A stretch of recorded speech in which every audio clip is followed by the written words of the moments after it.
Buenas tardes. En nombre de la Escuela Latinoamericana de Molinería, queremos darle la más cordial bienvenida a la jornada del día de hoy. La conferencia estará a cargo del ingeniero Enzo Galuso, titulada El proceso molinero, cómo ser más eficientes. El ingeniero Enzo, con amplia experiencia en procesos de molienda, es instructor de Slamo desde su fundación, profesional ampliamente reconocido por su experiencia y dotes pedagógicas. Actualmente está radicado en Colombia, siendo director de un molino en ese país. Queremos agradecerle a Enzo su apoyo incondicional con la escuela. Esperamos que los conocimientos impartidos a través de la presente conferencia les sea de gran utilidad. Hola a todos, reciban un cordial y afectuoso saludo. Mi nombre es Enzo Galluso y en el día de hoy vamos a hablar de cómo ser más eficientes en el proceso de molienda. Pero antes de iniciar quiero hacerle llegar a Slamo nuevamente mis más sinceras felicitaciones por sus 25 años de ardua labor, permitiendo fortalecer la industria molinera a todo lo largo de Latinoamérica. En lo especial, me enorgullece formar parte de esta institución y poder día a día tratar de contribuir con la formación del talento humano en Latinoamérica. En aras del tiempo, iniciemos con el tema. Primeramente, quiero hablarles de las etapas del proceso de molienda. Me permito recordarlas. Tenemos la resección, prelimpieza y almacenaje, ¿sí? Posteriormente la limpieza y acondicionamiento y finalmente la molienda, cernido y purificación. A continuación les voy a mostrar la estructura de costos de forma general de un molino de harina de trigo. Viene a representar a grandes rasgos la siguiente. Por supuesto, esto puede variar de un país a otro, de un continente a otro, pero lo que les quiero mostrar es la importancia de la eficiencia para los efectos de la contribución que podamos hacer con el negocio. Entonces, la materia prima impacta entre un 72 y un 76%, la producción entre un 6 y un 9%, la distribución entre un 4 y un 8%, los costos de capital entre un 4 y 8%, y esto para tener una rentabilidad entre un 4 y 8%. La materia prima es lo que representa un mayor impacto, y en este sentido el tener una mayor extracción o rendimiento nos puede permitir ahorrar de forma significativa, ya que, por ejemplo, 3 puntos de extracción en esta estructura de costos pudieran significar cubrir todos los costos del personal de producción.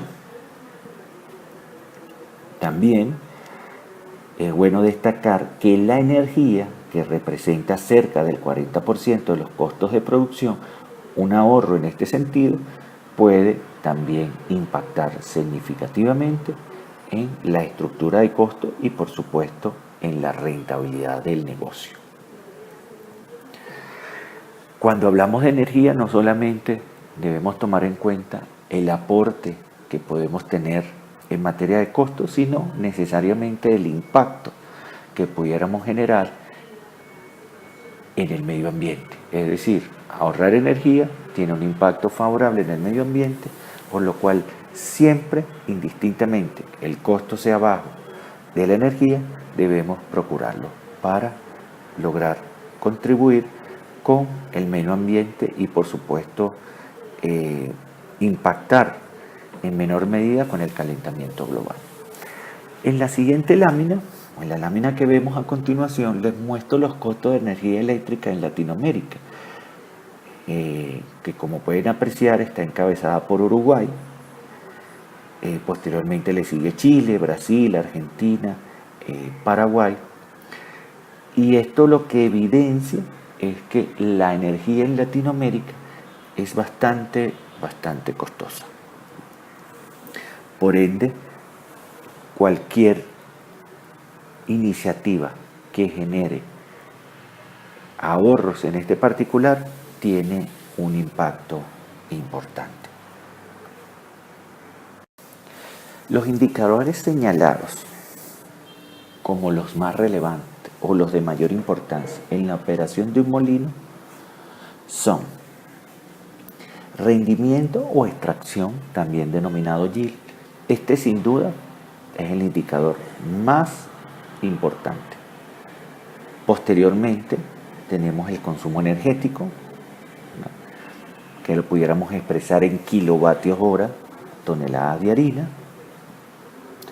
En tercer lugar, los costos de fabricación, expresado en dólares tonelada procesada. No obstante, hago la salvedad de que este puede diferir de un país a otro, este puede diferir incluso dentro de un país, de una región a otra, de un molino a otro, indistintamente estén en la misma región debido al nivel de automatización de un molino. Y en fin, toma en cuenta una serie de variables, lo cual lo hace muy difícil para efectos de hacer benchmarking, porque tiene muchas aristas para tomar en cuenta. Y el cuarto indicador son los indicadores de operatividad, los cuales también tienen 4. Tenemos la OEE, o la eficiencia general del molino. Quizás dentro del grupo de los indicadores de operatividad es el más importante. Posteriormente le siguen las paradas imprevistas, o EDT en inglés, Emergency Downtime. Posteriormente las paradas programadas, o STD, Standard Downtime. Y finalmente las paradas comerciales, CDT o Commercial Downtime. En resumen, estos serían los indicadores más relevantes y les vuelvo a repetir, sin duda alguna, probablemente el rendimiento o extracción significa para muchos el más relevante e incluso el único con el que muchas veces realizan benchmarking. No obstante, los otros que menciono, a mi entender, también tienen mucha relevancia. Bueno, hasta ahora hemos visto los indicadores operacionales de gestión molinera. Es importante destacar que para poder medir la eficiencia vamos a necesitar indicadores, y por eso es que estamos abarcando primeramente este tema. Ahora bien, veamos lo que es cada uno de ellos. En la lámina pueden observar el rendimiento de extracción de harinas, el cual lo podemos expresar de diversas formas. La primera forma, en base a trigo limpio. La segunda forma, en base a trigo sucio. Y la tercera forma, que es la que en particular sugiero, que es la extracción basada en base al trigo sucio 14% de humedad. Es decir, vamos a llevar al trigo sucio a 14% de humedad, y con esto vamos a anular el efecto que puede tener la baja humedad del trigo para aumentar los rendimientos. Como ustedes saben, en cuanto a rendimiento sobre trigo sucio, este es muy afectado por la cantidad de agua que se dosifica. Cuando hablamos de rendimiento en base a trigo limpio, simplemente la ecuación viene dada por la harina producida con respecto a la cantidad de trigo limpio procesada. Es rendimiento en base a trigo limpio o en base a primera trituración, como se le suele llamar. Luego tenemos en base a trigo sucio, igual es la harina producida, pero en este caso es en base al trigo sucio procesado o a la cantidad de trigo comprada. ¿Sí? Este es el más usado, también es llamado rendimiento en base comercial o rendimiento comercial. ¿Y por qué se le llama así? Porque es básicamente el que afecta al negocio como tal, porque compramos trigo sucio y para los efectos este es el que tiene impacto sobre los costos. Pero para benchmarking, el que en particular sugiero es usar la extracción en base a trigo sucio 14% de humedad. ¿Y cómo viene dada esa ecuación? Es la harina producida entre el trigo sucio molido llevado a 14% de humedad. Ahí pueden ver en la lámina la ecuación. ¿Qué ventajas tiene expresarlo de esta forma? Que con ello, si hay una variación importante entre un trigo y otro, un trigo de 13% con respecto a uno de 9%, hay una diferencia de 4% de humedad. Eso quiere decir de que en base a trigo sucio, en condiciones similares, el trigo más seco va a tener 4% más de rendimiento. Por ende, esta fórmula anula el efecto del agua y solo tomamos en cuenta las variables que realmente tienen influencia o el molinero puede influenciar sobre ellas. En la siguiente lámina pueden observar la importancia del rendimiento en materia de costos. En un molino que procesa 100 toneladas diarias, partiendo del hecho de trabajar 25 días al mes, durante los 12 meses del año, un punto de extracción o elevar un punto de extracción significa ahorros por cerca de $100,000 anuales, lo cual sin duda es un ahorro bien relevante. Ahora bien, los factores que afectan el rendimiento o extracción de harina son materias primas, diagrama del molino y aprovechamiento del molino. Indudablemente que en este último punto, aprovechamiento del molino, es cuando realmente nos referimos al molinero en sí, es decir, a las habilidades y destrezas que pueda tener el molinero para aprovechar las materias primas y el diagrama del molino. De resto, las otras dos variables, de alguna manera, no dependen directamente de él. Entonces, en este particular, vamos a ahondar sobre las variables que afectan el rendimiento. Hablemos sobre materias primas. Primeramente, para hablar, de la afectación de la materia prima, debo mostrarles la estructura del grano de trigo, que viene compuesta por 3 partes. El endospermo, que es de donde extraemos, o es la parte del grano que se va a convertir en harina. Y tenemos el germen, el afrecho o el salvado. Cada una de ellas tiene proporciones distintas. En el caso del salvado o afrecho, este representa el 14.5%, el germen representa cerca de un 2.5% y la diferencia, cerca de un 83%, viene representada por el endospermo, que, les repito, es la parte del grano que se convertirá en harina.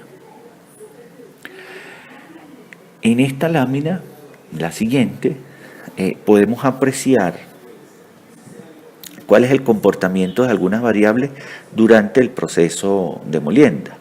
Si tomamos en cuenta la estructura del grano, nosotros pudiéramos tener un rendimiento de un 83%, sin contaminación alguna por germen ni salvado. ¿Y por qué le hago esta mención?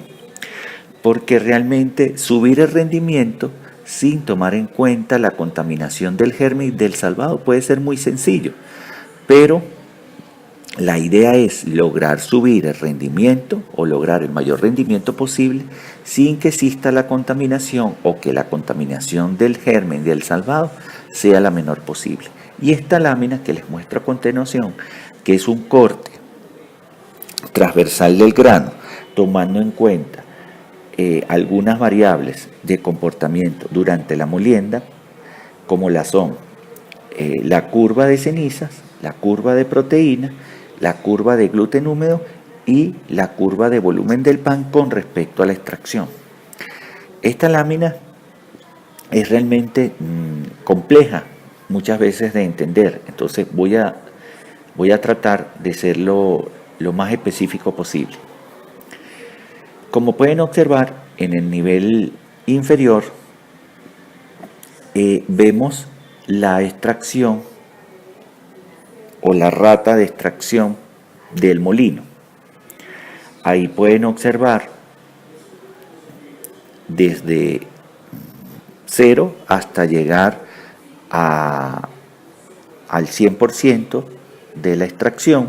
Sin embargo, la escala solo está numerada del 40 al 80 y ahí pueden ver cómo va subiendo, es decir, cuando arranca el molino o cuando inicia el proceso, porque eso que está allí es una curva de cenizas, las primeras harinas que se obtienen tienen cenizas muy bajas, por debajo de 0.4 en base húmeda, y luego, en la medida que sube la extracción, se va incrementando el nivel de cenizas hasta que llega a la capa de aleurona, que es lo que separa el endospermo de las capas de salvado. ¿Sí? Allí pueden observar las células de aleurona. Hay un incremento muy pronunciado de la ceniza, cuando estamos cerca de un 75% de extracción. Es decir, sube la extracción, sube la ceniza. Y si vemos la gráfica de proteína, vamos a observar el mismo efecto. Sube la extracción, sube la ceniza, suben las proteínas. Enseguida vemos la gráfica de gluten húmedo. Sube la extracción, sube las cenizas, sube la proteína y sube la cantidad de gluten hasta llegar muy cerca a la capa de aleurona, que es donde comienza a descender. ¿Qué implica esto?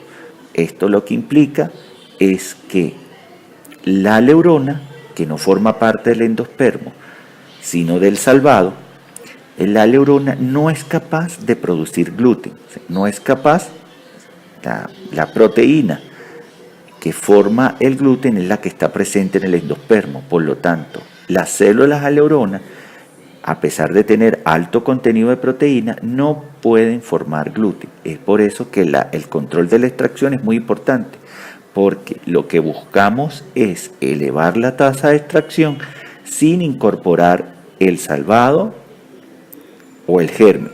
Y dentro del salvado forman parte las capas de aleurona, que a su vez también tienen un alto contenido de ceniza. De hecho, las capas de aleurona impactan en cerca de un 60% en el contenido de ceniza general del grano. Luego vemos la última curva. ¿Qué es la última curva? El volumen del pan.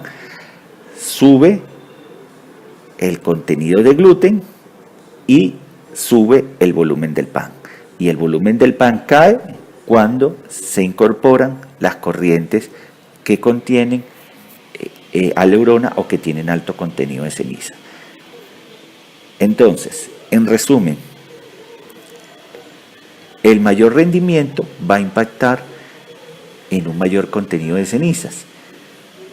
Este también va a impactar en un mayor contenido de proteína en la harina y este a su vez va a impactar en un mayor contenido de gluten siempre y cuando ese mayor contenido de proteína venga del endospermo. Ya cuando comenzamos a incorporar mayor extracción y estas harinas tienen alto contenido de cenizas que provienen de el salvado o del germen, estas van a impactar negativamente sobre el gluten, sobre la cantidad de gluten y por supuesto van a impactar negativamente sobre el volumen del pan.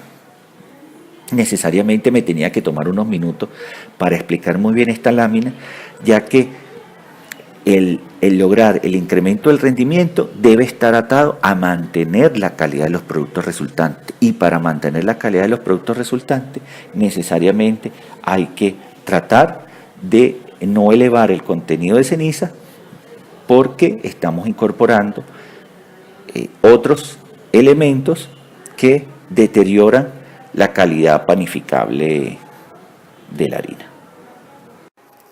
Muy bien, continuamos.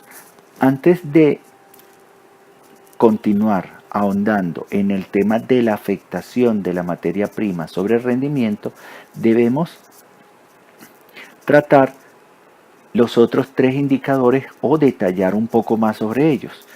El primero de estos, como lo observan en la lámina, es el consumo de energía, el cual es un indicador de mucha importancia, y este viene dado por el consumo kilovatios hora entre las toneladas de harina producidas, por supuesto, ambos en el mismo periodo. Se suele tomar los kilovatios hora consumidos de toda la fábrica o de toda la instalación, incluyendo los servicios. Los valores de referencia que yo tengo, producto de la recopilación de data de muchos años en diferentes molinos, son los siguientes. Menos de 75 kilovatios hora tonelada de harina, a mi criterio es considerado como excelente. Mayor a 75, pero por debajo de 80, muy bueno. Y bueno, por arriba de 80, pero por debajo de 85. Cabe acotar de que este valor no incluye en los consumos energéticos si se peletiza salvado o a frecho de trigo. Por lo tanto, este valor solo está referido a la fábrica cuando no es peletizado el afrecho o el salvado, pero sí incluye los servicios. El siguiente indicador a considerar es el costo de fabricación, el cual tiene mucha importancia en la competitividad y la rentabilidad. El costo de fabricación en manufactura lo podemos definir como el costo en términos monetarios que la empresa asume en materiales, mano de obra y costos indirectos de fabricación para la transformación del cereal en harina en su respectiva presentación.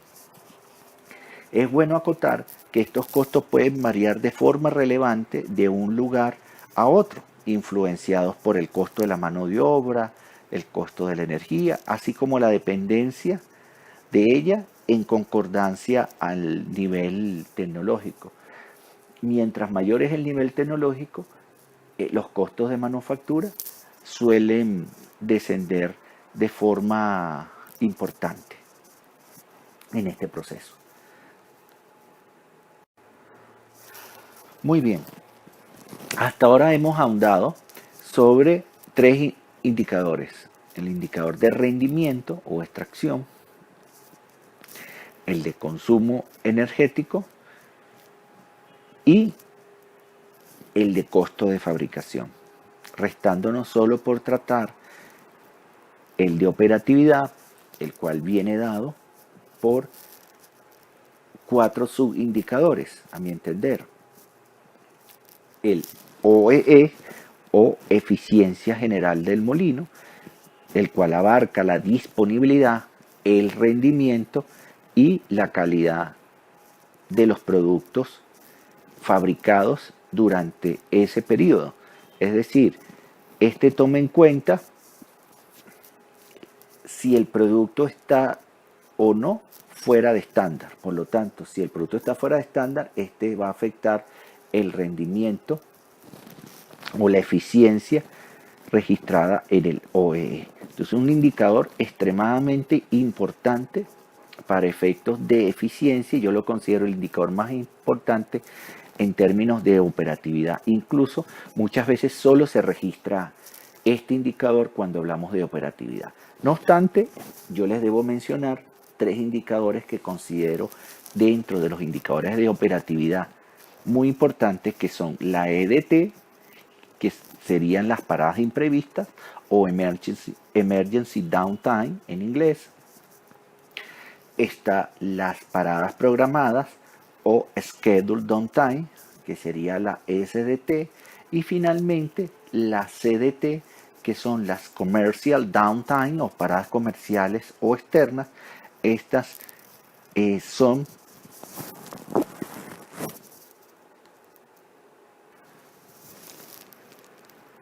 las paradas ocasionadas por efectos externos, por cosas que no podemos controlar, días festivos, falta de ventas, en fin, variables que no están en nuestro círculo de influencia. Hemos visto ya los indicadores más relevantes a nivel operacional para monitorear la gestión de un molino. Necesariamente ahora nos corresponde ver cómo mejorar esos indicadores a través del conocimiento de los factores que afectan el desempeño de un molino y que afectan la calidad de los productos resultantes o de los productos finales. Estos factores que van a afectar el desempeño de un molino es conveniente abordarlos a través de buenas prácticas de molinería. Entonces, me permito detallar los 9 factores que considero de mayor importancia para lograr la mayor eficiencia posible y lograr la calidad de los productos resultantes. Primer factor, calidad del trigo y limpieza del trigo. Segundo factor, humedad de acondicionamiento idónea y constante. Tercer factor, tiempo de reposo o acondicionamiento ideal. Cuarto factor, longitud de molienda adecuada. Quinto factor, correcta graduación o ajuste de las rendijas de molienda en las trituraciones. Sexto factor, correcta graduación o ajuste de los purificadores. Séptimo factor, correcta graduación o ajuste de las compresiones. Octavo factor, área de cernido y abertura del tamiz adecuada. Y finalmente, noveno factor, desgaste de los cilindros de molienda. Ya numerados o conocidos los factores, a mi entender, de mayor impacto en el desempeño de un molino y en la calidad de los productos resultantes, vamos a ahondar en cada uno de ellos. El primer factor es la calidad del trigo y limpieza del trigo. En la lámina pueden leer que la calidad del trigo es responsable de cerca del 75% de la calidad de las harinas. Por ende, la correcta selección del trigo tiene el mayor impacto en la calidad de los productos resultantes. Y la complejidad es tal que hay más de 30.000 variedades de trigo, más de 14 especies, más de 1.000 variedades son comercialmente significativas, hay más de 500 variedades en los Estados Unidos, hay trigos incluso de identidad preservada. Y todos los meses del año, desde enero hasta diciembre, es cosechado trigo. Por ejemplo, en el mes de enero es el mes donde se cosecha menor cantidad y en el mes de junio, julio y agosto son los meses de mayor cosecha. Pero durante todo el año, todos los meses, tenemos cosecha de trigo.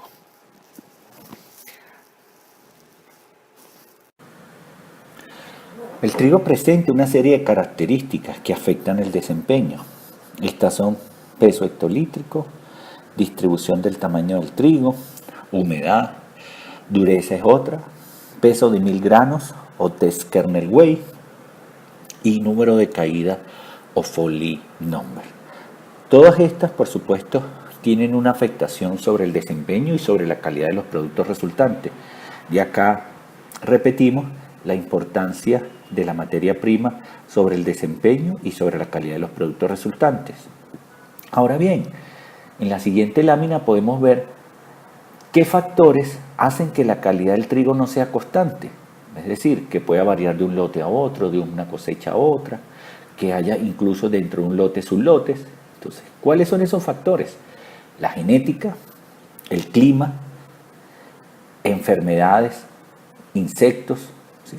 Los daños por germinación, el operador, el método que usamos durante el proceso, en fin, todos estos son factores que hacen que la calidad del trigo no sea constante. Ahora bien, veamos un ejemplo de esto.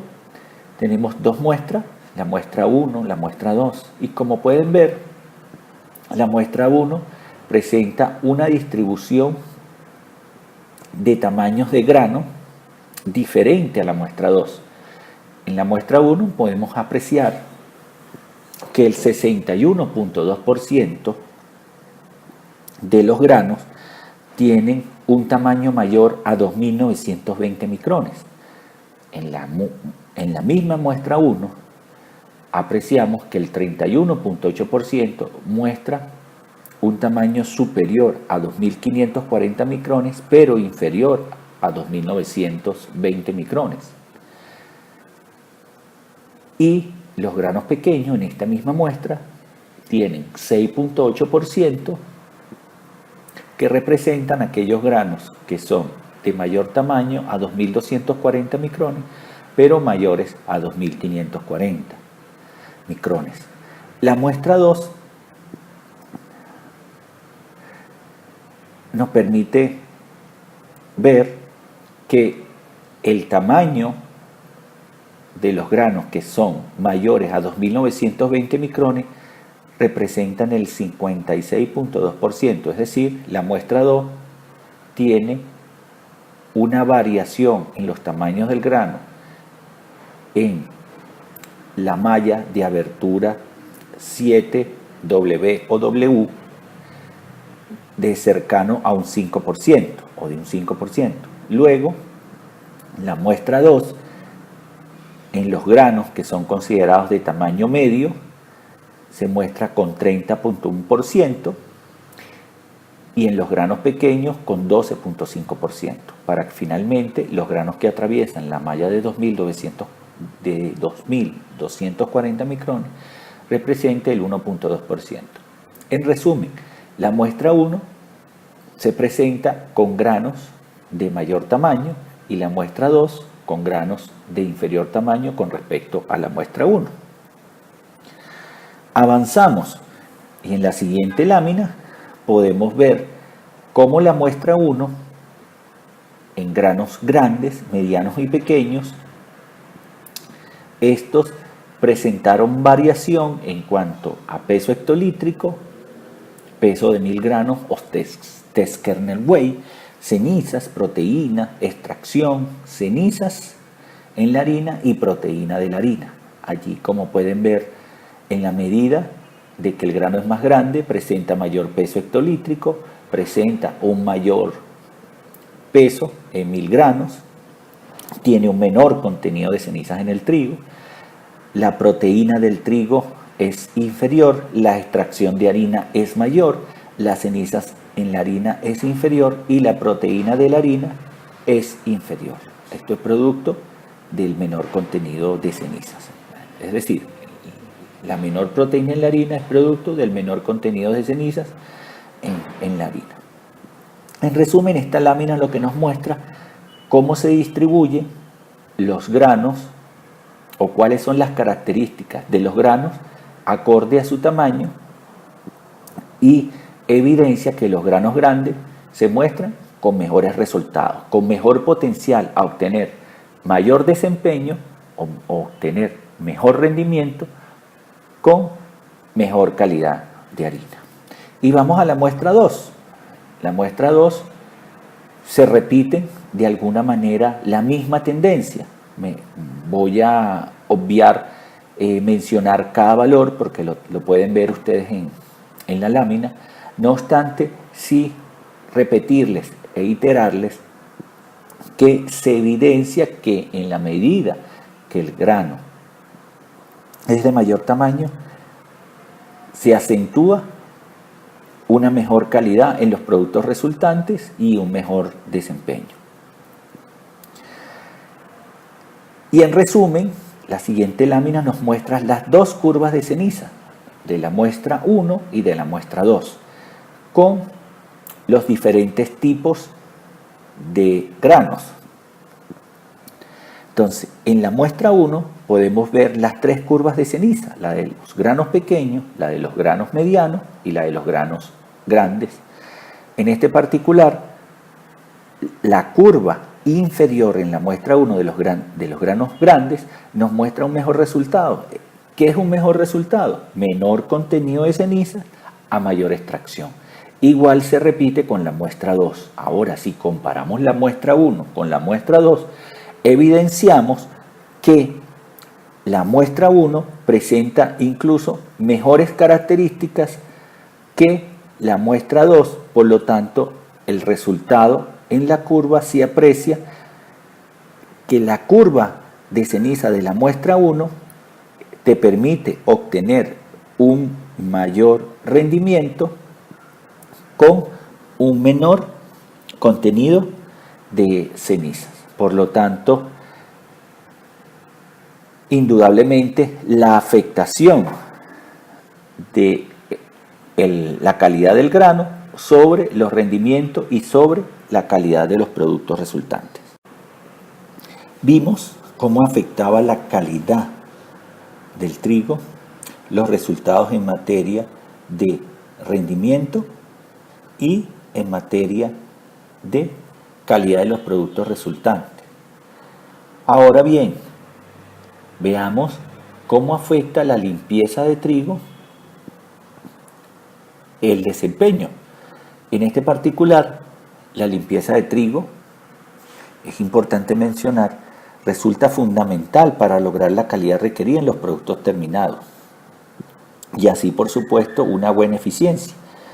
En la lámina se muestran algunos granos, los granos marchitos o granos mermados, ¿sí?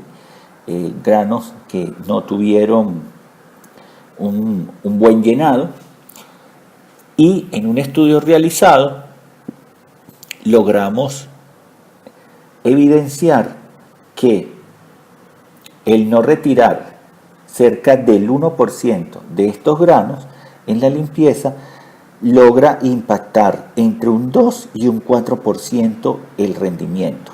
Esto debido a que estos granos elevan el contenido de cenizas de la harina. Por ende, el no removerlos te va a afectar el rendimiento en la procura de un valor de ceniza dado. En la siguiente lámina vemos unos granos sanos a la derecha y unos granos marchitos o afectados por el fusarium. El fusarium, que es una enfermedad que afecta la espiga del trigo y no permite el correcto llenado del grano, y como consecuencia del fusarium se da lugar a una micotoxina llamada vomitoxina o DOM, que es muy común en el trigo y que por supuesto es una micotoxina que tiene una afectación sobre la inocuidad del producto. De hecho, la FDA establece como máximo en los derivados de cereales un ppm. Por lo tanto, es muy importante desde el punto de vista de inocuidad alimentaria y desde el punto de vista de la limpieza del grano efectuar el correcto descarte de estas materias o de estos granos marchitos o afectados por fusarium. Entonces, como pueden ver, la limpieza juega un papel importante en la calidad de los productos resultantes y en el rendimiento. El siguiente factor con gran impacto en el desempeño del molino y en la calidad de los productos finales es la humedad de acondicionamiento idónea y constante.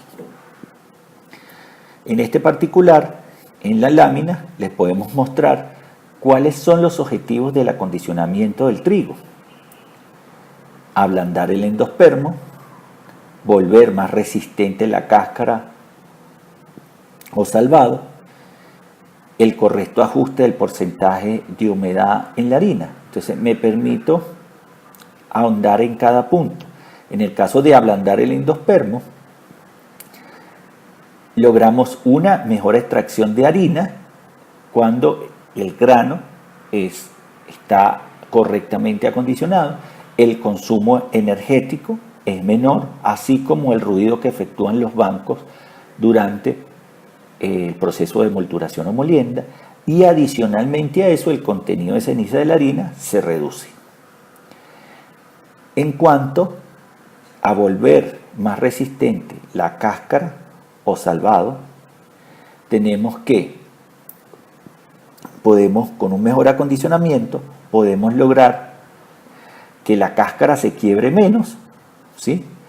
Que salga en hojuelas más grandes. Por supuesto, esto va a generar menor contenido de ceniza y va a facilitar la limpieza de la misma, remover mayor cantidad de endospermo que está adherida a esa hojuela, y también que tenga menos pecas de salvado o de salvadillo en la harina. Y finalmente, el tercer punto, que es el ajuste del porcentaje de humedad de la harina. Existen regulaciones en cada país, muchas veces existen especificaciones internas y especificaciones por parte de los clientes, y el procurar la humedad acorde o el valor de humedad que nos permite tener la calidad que deseamos al contenido de humedad acorde, va a propiciar también un mayor beneficio, porque obtienes una mayor cantidad de agua con menor contenido de materia seca. Esto genera unos beneficios desde el punto de vista de... El siguiente factor o tercer factor de gran impacto en el desempeño del molino y en la calidad de los productos finales es el tiempo de reposo o acondicionamiento ideal. Las variaciones en la humedad y en los tiempos de reposo ocasionan fluctuaciones en la distribución de los productos en el molino. Por lo tanto, afectan las cenizas, la apariencia del producto, así como la calidad funcional de la harina. En la lámina pueden apreciar a su derecha, en caso de un trigo suave, cómo el agua va penetrando o va permeando en el grano hasta lograr hacerse uniforme en un tiempo de 18 horas. Es decir, cuando recién dosificamos el agua se encuentra en la periferia del grano, y esta, en la medida que va avanzando el tiempo, va avanzando, valga la redundancia, hasta el centro del grano, haciéndose uniforme en el mismo.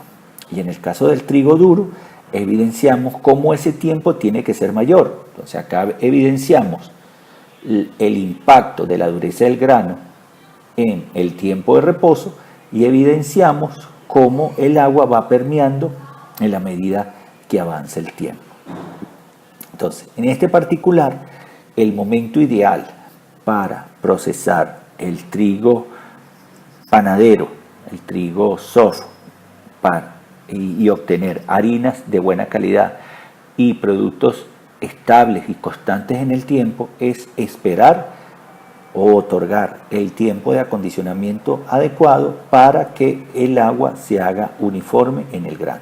Esta consideración no aplica cuando procesamos trigo duro, ya que en este caso, en la mayoría de los trigos duros, sobre todo los que la humedad está por arriba del 11%, lo que buscamos es que el agua quede en la periferia del grano para obtener sémolas más limpias. Entonces, importante esta observación para efectos de el tipo de trigo a procesar y la calidad o las características del producto a obtener. Longitud de molienda adecuada es el cuarto factor en el desempeño del molino, o con impacto en el desempeño del molino y la calidad de los productos resultantes. Y acá en la lámina nos hacen la salvedad que la longitud de molienda debe ser la adecuada en concordancia a la dureza de trigo que se procesa. Pueden ver cómo en el caso del trigo soft, la longitud de molienda, que la expresamos en milímetros, 100 kilogramos 24 horas, está cercana a 10 milímetros.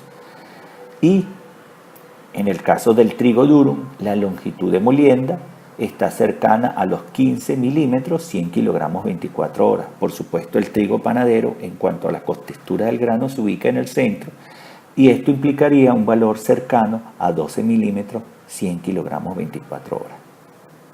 Ese es un factor bien importante a considerar al momento de la diagramación para obtener el mejor desempeño o la mejor eficiencia posible en el procesamiento del grano. Otra consideración importante nos aparece en la lámina y es que cuando hablamos de trigos duros o hard, el porcentaje de trituración está alrededor del 35% y en el caso de trigo soft o suave, el porcentaje de longitud de molienda en la trituración está en el 45%. Esto lo que implica es que el trigo soft tiene una mayor probabilidad o tiene una característica que hace que el endospermo se adhiera con mayor fuerza al salvado. Por lo tanto, el poder remover este endospermo del salvado requiere una mayor longitud de molienda en las trituraciones. Muy bien, las trituraciones deben considerar una serie de aspectos importantes como lo son. Estamos aún en el cuarto punto o factor con impacto en el desempeño y en la calidad de los productos resultantes, que es la longitud de molienda. Entonces, en este particular tenemos las siguientes consideraciones. El trigo hard o trigo duro requiere de un mínimo de 4 pasadas de trituración para un rendimiento entre 75 y 76%.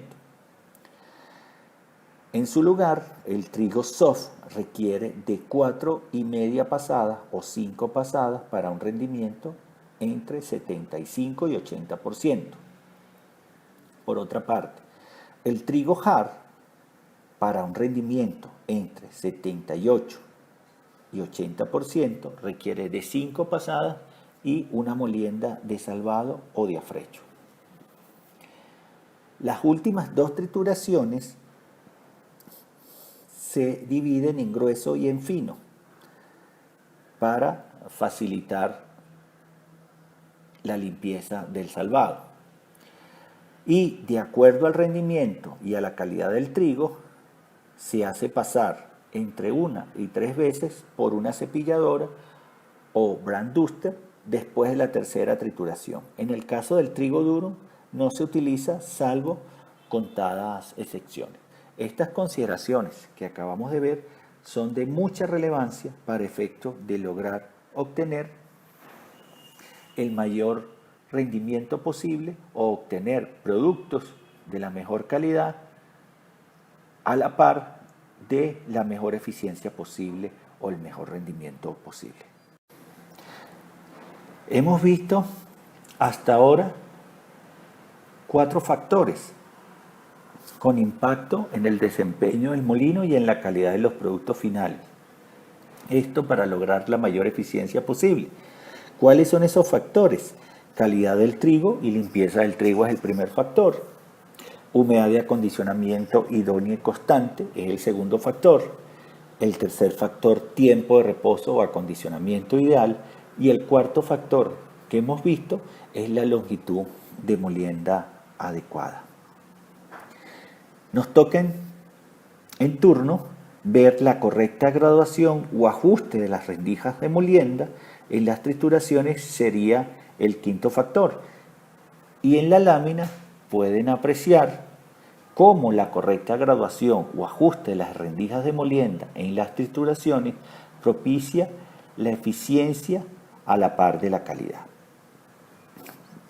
Aprecien en el cuadro superior cómo la primera trituración tiene un ajuste de 30%, lo que equivale a una extracción de 30%, y una extracción acumulada de 30%, porque solo está impactando la primera trituración.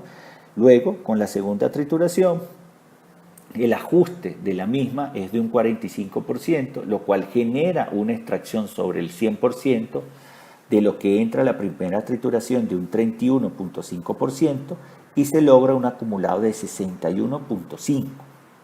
Posteriormente vamos a la tercera trituración con un ajuste individual de esta trituración de un 40%, lo que impacta en la extracción general de un 15.4% y representa un 76.9% de la extracción acumulada. Y finalmente, en el B4, en la cuarta trituración, hacemos un ajuste de un 30% y logramos una extracción del 6.9% para una extracción acumulada de 83.8%.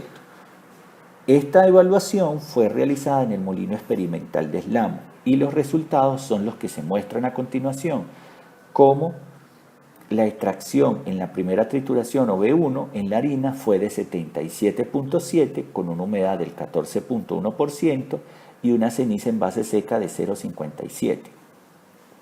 Los subproductos tuvieron una extracción en la primera trituración de 20.5 y una humedad de 12.7 para una ceniza de 6.05. Lo que evidencia que se realizó una buena molienda, un buen ajuste en las trituraciones, permitieron lograr un alto rendimiento con una baja ceniza y en contraposición los subproductos tuvieron una alta ceniza, lo que denota que se limpió muy bien el salvado y se obtuvo un bajo contenido o un bajo porcentaje de salvado con respecto a la extracción de harina. Muy bien, en la siguiente lámina, donde apreciamos otro ensayo realizado en Eslamo, pero con un diferente ajuste o graduación en la rendija de molienda de las trituraciones, podemos apreciar el resultado siguiente. En el caso de la primera trituración, el ajuste fue de un 40% para lograr una extracción acumulada de un 40%. También en el B2, el ajuste individual de esta trituración es de un 50% y logramos extraer un 30% para acumular 70% hasta esta trituración y así sucesivamente hasta que en el B3 se logra un 86.5% producto del mayor ajuste y en el B4 un 90.6%. Con este ajuste, que es un ajuste más fuerte o más severo, se logra una extracción en el B1 de 77.36 con una humedad de 13.9 y una ceniza de 0.63. Y en el caso de los subproductos, la extracción es de 20.1%, la humedad de 12.4 y la ceniza de 5.81. ¿Qué denota esto?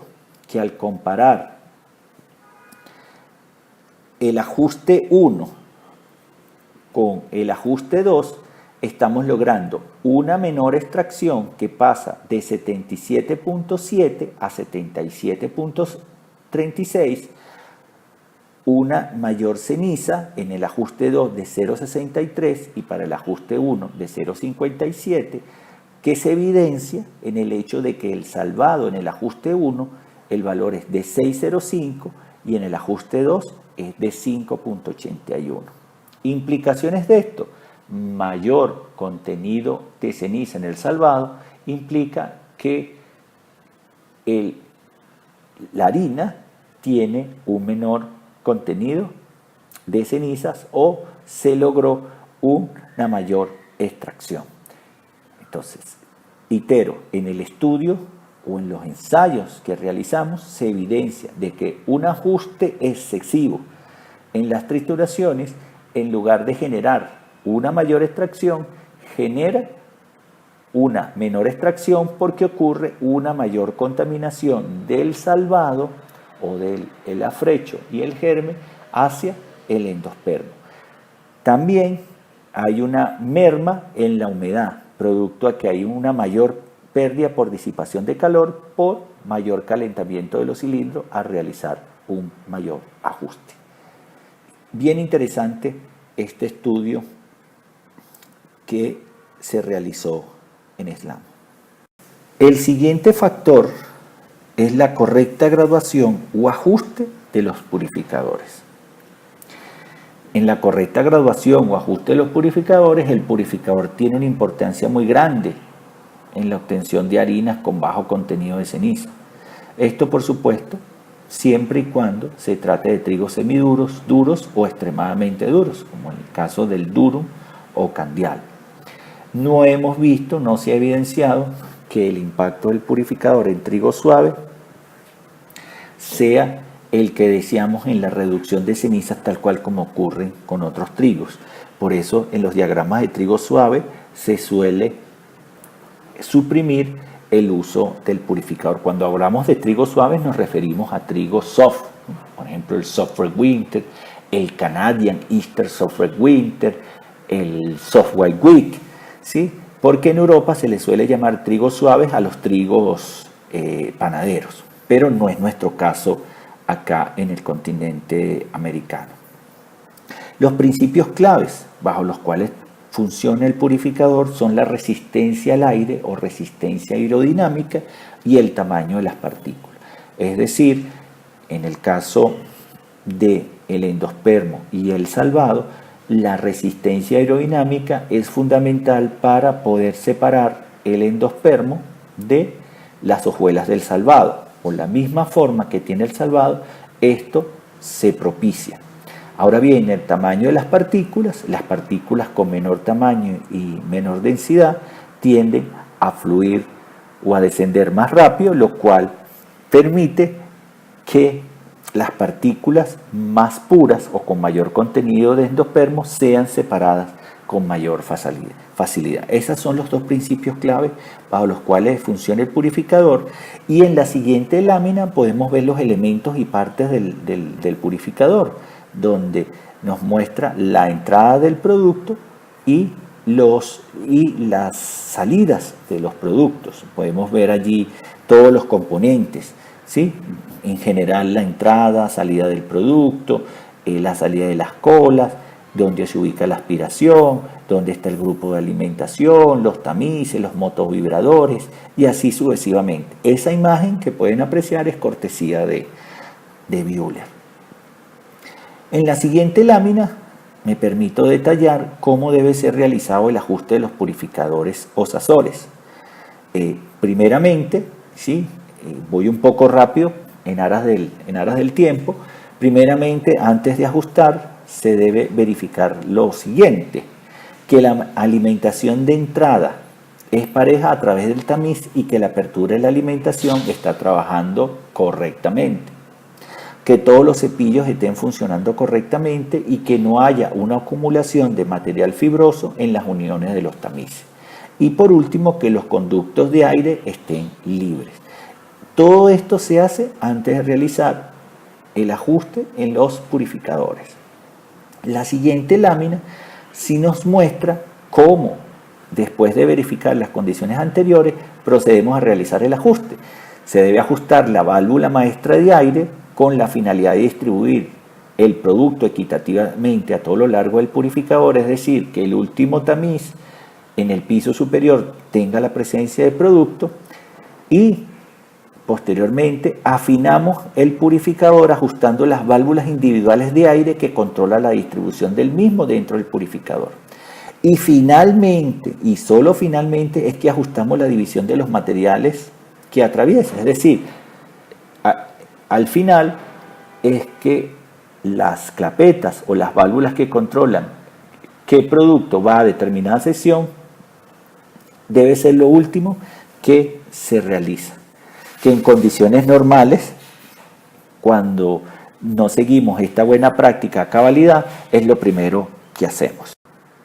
Muy bien, luego de haber realizado el ajuste de los purificadores de la forma que hemos señalado, nos corresponde realizar la confirmación del correcto ajuste de los purificadores, y como observamos en la lámina, Este se produce a través de la comparación entre el producto que entra al purificador con respecto al rechazo del tercer piso o piso inferior. Y como pueden ver ustedes en las imágenes, existe una similitud importante en estos dos tipos de productos. Esta es la confirmación de que el ajuste del purificador fue hecho a cabalidad. Si el rechazo del tercer piso o piso inferior del purificador resulta ser muy semejante al del producto que entra al purificador. Nos corresponde el factor de impacto número 7, que es la correcta graduación o ajuste en las compresiones. En este particular, me permito puntualizar en lo siguiente. Por lo tanto, debemos verificar la alimentación uniforme a todo lo largo del cilindro, la disposición o configuración paralela de los cilindros, la verificación de la temperatura del producto, la verificación también de la granulación del producto, el comprobar el efecto de molienda en el centro y en los extremos de los bancos de cilindros, los cuales deben ser similares, y por supuesto evaluar el correcto ahusamiento o bombeo de los cilindros. Esas seis puntualizaciones que acabamos de ver nos permite mejorar el trabajo que realizan las compresiones. En la siguiente lámina podemos ver cómo los cilindros lisos que usamos en las compresiones tienen características distintas a los cilindros que usamos en las trituraciones o en las secciones que son estriadas.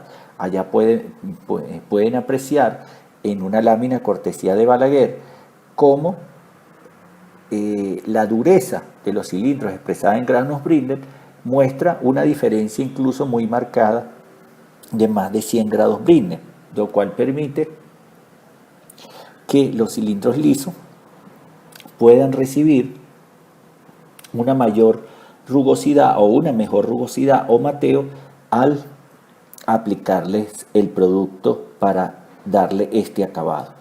En la lámina pueden leer la rugosidad que deben tener expresada en RA los cilindros lisos. Debe ir de 2.5 a 3.5.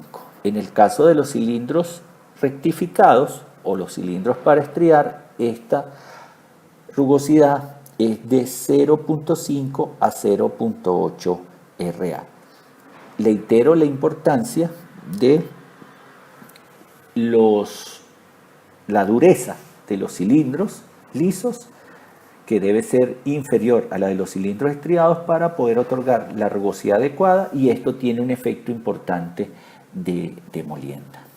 En la siguiente lámina podemos ver el ahusamiento o bombeo de una forma visual. Esto resulta muy difícil de explicar, ya que esto es una ligera reducción que se realiza en el diámetro a los extremos de los cilindros, que compensan la expansión del material debido al incremento de la temperatura durante su funcionamiento. Esto es una dilatación que ocurre a los extremos.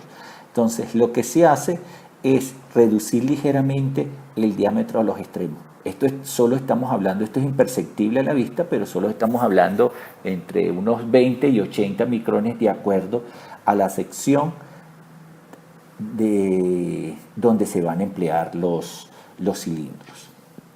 Entonces, en resumen, las compresiones juegan un papel importante en la eficiencia, en la calidad de los productos finales, y hay que tomar en cuenta una serie de factores que mencionamos anteriormente. Área de cernido y abertura adecuada del tamiz es el siguiente factor con impacto en el desempeño del molino y en la calidad de los productos finales, lo cual nos va a permitir, a través del control, lograr la mayor eficiencia posible. El área de cernido debe ser acorde a la dureza del trigo, granometría de la harina, humedad y en fin a otros factores. Como pueden apreciar en la lámina, la contextura del grano o la dureza del grano juega un papel importante en el área de cernido. En el caso del trigo hard o duro, se requiere una menor área de cernido, esta expresada en metros cuadrados 100 kilogramos 24 horas, y en el caso de un trigo soft, el área de cernido debe ser mayor. Pueden apreciar los valores de referencia para un caso de un trigo duro o un molino de trigo panadero. El área de cernido es de 0.05 metros cuadrados 100 kilogramos 24 horas, es decir, oscila alrededor de este valor. Y para el caso del trigo soft, el valor de referencia es 0.065 metros cuadrados 100 kilogramos 24 horas. ¿Por qué se requiere mayor área de cernido para un diagrama de trigo soft? Porque las partículas son más finas, hay una propiedad física que hace que al ser la partícula más fina hay una mayor atracción entre ellas, lo cual genera que tenga mayor dificultad para fluir. También en la lámina pueden observar cómo los diagramas de trigo hard y de trigo soft, el 45-50% de las telas son empleadas en las trituraciones y el restante, entre un 50 y un 55%, son empleadas en harina. Es decir, que el área de cernido empleada en un molino de trigo panadero o galletero, entre el 45 y 50% viene dado por telas empleadas en las trituraciones para clasificar el producto de las trituraciones. Y el resto, el 50-55%, viene dado para obtener harinas o para clasificar harinas. En la siguiente lámina podemos apreciar las diversas calidades de tela solo referidas a nylon. Y podemos ver que existen 3 tipos de tejido que son los que normalmente usamos en las telas o en teladuras que usaremos en los plan sisters. El primer tejido es el tejido normal o de calidad normal. Luego está el milling forte, que es un poco más resistente, y tenemos el heavy duty o triple X, que es un tejido con hilos de mucho más diámetro, por lo tal tiene una mayor duración, como lo pueden ver en la lámina.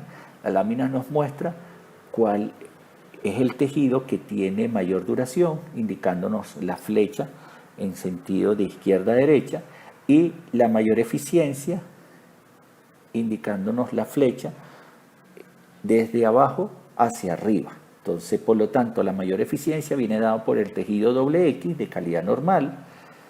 La siguiente en eficiencia es la de calidad MF y le sigue la de calidad triple X. Esto es solo referido a telas de nylon que usamos o sugerimos usar en los plan sisters. Acá tienen una descripción un poco más detallada en esta lámina de el tejido doble X, el tejido MF y el tejido triple X, para qué se utiliza cada una de ellas. En el caso del doble X se usa para trigo suave, bizcocho, galletas y pan de centeno, ¿sí? Esta calidad de tela tiene una superficie gruesa, gran porcentaje de superficie libre y muestra el mejor efecto de tamización o de tamizaje o de cernido.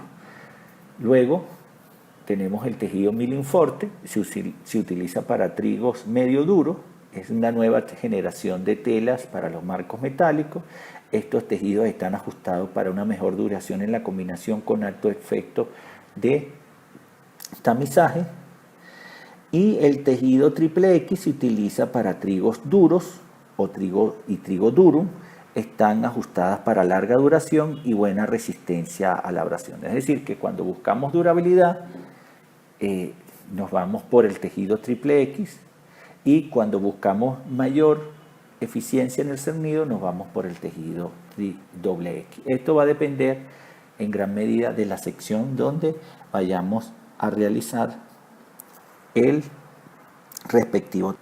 Para los purificadores, la situación es diferente. Para los purificadores no usamos, o no es recomendable usar el nylon, sino usamos poliéster, telas de poliéster tipo GG o Greek Gaze, ya que estas tienen,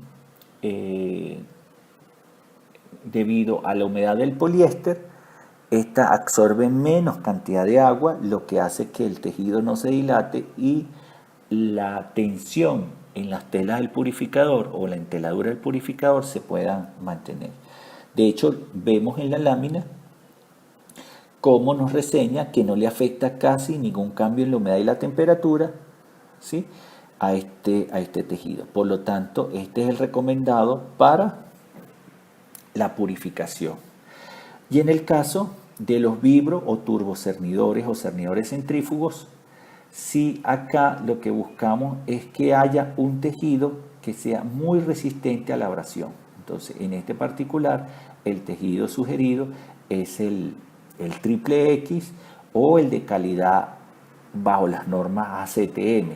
¿Por qué? Porque acá la abrasión es muy elevada. Adicionalmente a eso, la salida del producto es tangencial, por lo tanto, es aconsejable usar una tela que tenga un hilo grueso o de la calidad que estamos destacando. Finalmente, para cerrar este factor, podemos ver en la lámina el famoso PECAR en húmedo efectuado a cada uno de los pasajes, que con lo que buscamos es evidenciar los casos que tengamos de escaso cernido o sobrecernido. Esto es increíble, esta herramienta, ya que nos permite ver las oportunidades que tengamos en materia de cernido en las diferentes secciones, lo cual indudablemente va a generar un impacto positivo de hacerlo correctamente sobre la eficiencia del molino y sobre la calidad de los productos resultantes. Finalmente hemos llegado al último factor, que es el desgaste de los cilindros de molienda, ¿sí? Me permito recordarles los factores anteriores con impacto en la eficiencia del molino. Por supuesto, cuando hablamos de eficiencia no solo hablamos de rendimiento, ¿no?, sino el rendimiento debe estar atado a la calidad de los productos resultantes, a los productos finales. De nada sirve incrementar el rendimiento y no estamos logrando la calidad en los productos que deseamos. En este particular, los factores que hemos visto son la calidad del trigo y la limpieza del trigo, que sería el factor número 1. El segundo es la humedad de acondicionamiento idónea y constante. El tercero, el tiempo de reposo o acondicionamiento ideal. El cuarto, la longitud de molienda adecuada. El quinto, la correcta graduación o ajuste de las rendijas de molienda en las trituraciones. El sexto, la correcta graduación o ajuste de los purificadores. El séptimo, la correcta graduación o ajuste en las compresiones. El octavo, el área de cernido y abertura del tamiz adecuada. Y finalmente, el desgaste de los cilindros de molienda, el cual vamos a tratar a continuación. Necesariamente debo iniciar sobre este factor diciendo de que no solamente los cilindros estriados son los que requieren reposición o cambio, también los cilindros lisos requieren reposición y cambio, incluso si usamos cilindros automateables. Entonces, en el caso de los cilindros estriados, es bueno decir que deben tener las estrías en buen estado para lograr otorgar el efecto de molienda deseado o el mejor efecto posible, y que existen varias herramientas o varias técnicas para determinar ese desgaste. Tenemos la de memorizar el aumento del calentamiento de la superficie del cilindro. Esa muchos años atrás, o digamos 2 décadas atrás, era la más usada, ya que los cilindros o los bancos de molienda permitían al molinero entrar en contacto con el cilindro y el molinero podía palpar el calentamiento del mismo e ir notando si con el paso de los días el cilindro incrementaba su temperatura, con lo cual presumía que el cilindro estaba, se estaba llevando a cabo un desgaste, por lo cual le permitía planificar el cambio. Otra de las herramientas usadas era observando el aumento del amperaje en los motores eléctricos. Esta hoy en día es bien factible porque los bancos modernos traen la oportunidad de registrar el consumo de energía, por supuesto siempre y cuando esté individual, de registrar el consumo de energía individual del motor en comparación con un valor nominal, lo cual te permite ir monitoreando si hay un incremento en el consumo de energía. La siguiente herramienta es el control del comportamiento reológico de las harinas a través de cada pasaje estriado. Esto es una práctica muy confiable, no obstante hay que saber interpretar los resultados reológicos que emiten los equipos como el alveograma, el farinograma, el mixógrafo y el extensograma, pero esta herramienta conlleva tiempo, conlleva recursos y por supuesto un amplio conocimiento. Y finalmente la herramienta, digamos que más usada, y aquí donde juega el feeling del molinero, es la de observar el grado de corte o de aplastamiento que tienen los granos, las hojuelas o las partículas en cada pasaje estriado. Esta es la más usada, pero por supuesto requiere que el molinero tenga la habilidad y la destreza para saber cuándo es necesario realizar el cambio de molienda porque está notando algún cambio en el producto molturado. Les itero que no solamente los cilindros estriados son los que requieren cambio, sino también los cilindros lisos. Por supuesto, en el caso de los cilindros lisos, lo que ocurre es que pierden su rugosidad y, por supuesto, esto hace que su efecto de molienda se reduzca y que para compensarlo tengamos que ajustar más las rendijas de molienda, lo cual conlleva un mayor calentamiento del producto, que se formen hojuelas, que suba la ceniza, que haya mayor pérdida por disipación de calor. Entonces es bien importante tener presente esto. Valores o tiempos de referencia para cambiar cilindros. En consideraciones normales, digamos, una primera trituración debería estar planificando su cambio luego de procesar unas 25.000 toneladas. ¿Sí? Esto por supuesto va a impactar de acuerdo a la longitud de molienda que tenga, pero en condiciones normales serían unas 25.000 toneladas. En el caso de un B2 pudiéramos estar hablando de unas 20.000 toneladas, en el caso de un B3 de unas 20.000 toneladas, en el caso de un B4 quizás unas 15.000 toneladas. Y cuando hablamos de cilindros lisos, por supuesto, indistintamente los cilindros sean automateables, es decir, que los cilindros ellos por su propio trabajo busquen mantener la rugosidad, estos cilindros al ir perdiendo la rugosidad requieren reposición. En mi experiencia, en condiciones normales, los cilindros lisos luego de 2 o 3 años de trabajo se debe estar planificando el cambio de los mismos siempre y cuando esto ocurra en condiciones ideales de funcionamiento, ¿no? Si llegase a ocurrir que el cilindro queda trabajando en vacío, así sea por unos minutos, el deterioro del cilindro va a hacer que el cilindro tenga que ser cambiado, ¿no? Entonces, por supuesto, esto más que tiempo, más que poder escribir cuándo se debe realizar el cambio de cilindro en condiciones normales, lo que se requiere es un monitoreo continuo para procurar que los cilindros siempre estén en el mejor estado posible. Ese es el punto más importante acá, o la idea principal.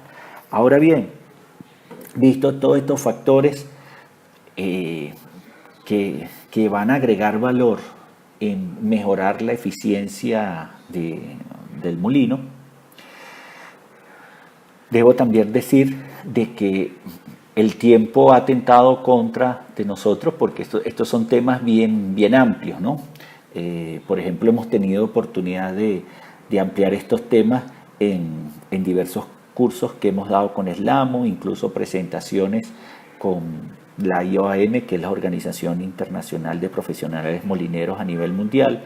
Y por supuesto, estos son temas donde se debate, salen muchas preguntas, hay que mostrar una serie de estudios que en lo particular hemos realizado como para soportar esto y facilitar el entendimiento. Entonces, estos temas indudablemente requieren mucho tiempo. Simplemente esto ha sido un muy breve resumen de estas variables, y lo que buscamos es agregar valor. Lo que buscamos es agregar valor en la procura de la mayor eficiencia posible en sus procesos. Muchas gracias por el tiempo que nos han dedicado a escuchar, a ver la presentación, y por supuesto cualquier cosa estamos a la orden en SLAMO para que podamos atender sus inquietudes, sus preguntas y sus requerimientos. De verdad, muchas gracias y seguimos en contacto.